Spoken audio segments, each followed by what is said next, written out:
ব্যাককমিং crimping নিয়ে ভয় আর পেতে হবে না। আপকামিং ব্রাইডের জন্য একটা সলিউশন নিয়ে এসেছি। দেখে নিয়েছো আমার চুলে কি পরিমাণে ব্যাককমিং, কি পরিমাণে হেয়ার স্প্রে অ্যান্ড এই ক্রিম্পিংগুলোকে দেখো, জাস্ট ভীষণ হার্ড ক্রিম্পিং করা হয়েছে। এতটা মানে বেশি ক্রিম্পিং করা হয়েছে না, আমার চুলগুলো একদম মানে তোমার এক্সটেনশনের মতন হয়ে গেছে। এখন আমি তোমাদেরকে দেখাবো চুল থেকে ব্যাককমিং বা যে কোনো ধরনের জট ফ্রিজনেস ছাড়ানোর সঠিক উপায়। একটা জিনিস দেখো, আমি যদি এখান থেকে শুরু করি না চিরুনিটা দিয়ে, দেখেছো? দেখো জাস্ট এই অবস্থা দেখো আমার চুলের, দেখো দেখো বাবা, কোনো দিনও এইভাবে কোনো দিনও তোমরা চুল আঁচড়াতে পারবে না, কোনো দিনও না। সবার প্রথমে তোমরা কি করবে, নিচের থেকে আর হালকা হালকা করে।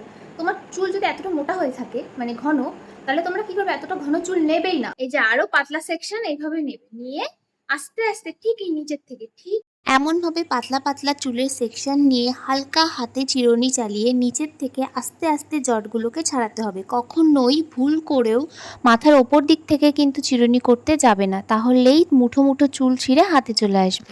ওপর থেকে যে নিলাম সে কিন্তু আর আমি আঁচড়াতে পারছি না, এটা আটকে গেছে। এরকম করাই যাবে না, এরকম করলে তোমাদের চুল ছিঁড়বে, চুল পুরো ছিঁড়ে ছিঁড়ে হাতে হাতে চলে আসবে মুঠো মুঠো।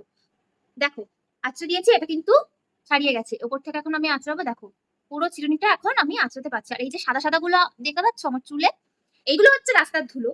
বাড়ি আস্তে আস্তে মানে পুরো ধুলো মানে আমার মাথায় আটকে গেছে। এটা এই পোর্শনটুকু কিন্তু আমার ক্লিয়ার হয়ে গেছে। দেখো যেখানে আমার চিরুনিটা আটকে যাচ্ছে সেখানে কিন্তু খুব বেশি পরিমাণে ব্যাককমিং করা আমি যেমনটা দেখালাম, ওপর দিক থেকে মাথা আঁচড়ানোর চেষ্টা করছি, তখন কিন্তু চিরুনিটা আটকে যাচ্ছে আর আমার চুলও কিন্তু বেশ কয়েকটা ছিঁড়েছে ভিডিওটা করার জন্য। আমি ঠিক যেইভাবে আমার মাথাটা চিরুনি দিয়ে আঁচড়াচ্ছি, নিচের থেকে একদম হালকা প্রেসার দিয়ে আস্তে আস্তে ওপরের দিকে তুলছি, তোমরা ঠিক সেইভাবেই করবে। হালকা প্রেসার দিয়ে নিচের দিক থেকে ওপরের দিকে আস্তে আস্তে আঁচড়াতে আঁচড়াতে আমাদের চুলের সমস্ত জট, সমস্ত ব্যাককমিং কিন্তু ঠিক হয়ে যাবে। ব্যাস, একটু আগে কি হচ্ছিল, একটু আগে এরকম করে এরকম এরকম এরকম এরকম এরকম করছিলাম, তাও চিরুনিটা আসছিল না। এখন দেখো এরকম এরকম করলে এমনি এটা নেমে যাচ্ছে। ঠিক একইভাবে আমি এই সাইডটাকেও ছাড়িয়ে নিয়েছি। দেখো শুধু ব্যাককমিং ছাড়ালেই কিন্তু হবে না, ইউজ করতে হবে না। চুলে স্প্রে দেওয়ার জন্য এই অয়েলিং করার স্টেপটা কিন্তু মাস্ট। এটাকে বাদ দিলে ভীষণ বড় বিপদে পড়বে। শ্যাম্পু করার সাথে সাথে চুল একদম মুঠো মুঠো ছিঁড়ে হাতে চলে আসবে। আমি ইউজ করছি শালিমারের কোকোনাট অয়েল, আর তোমরা পারলে নারকেল তেলটাই ইউজ করো, কারণ এটা সব থেকে ভালো কাজ করে। চুলগুলোকে এমনভাবে সেকশন করে চুলের গোড়া থেকে সব জায়গায় খুব ভালোভাবে অয়েলিং করে তারপরে হেড ম্যাসাজ করবে। তারপরে চুলটাকে হালকা বেনি করে বেঁধে রাতে ঘুমিয়ে পড়বে অ্যান্ড সকালবেলায় উঠে শ্যাম্পু করবে, আর তার সাথে অবশ্যই কন্ডিশনার ইউজ করবে অ্যান্ড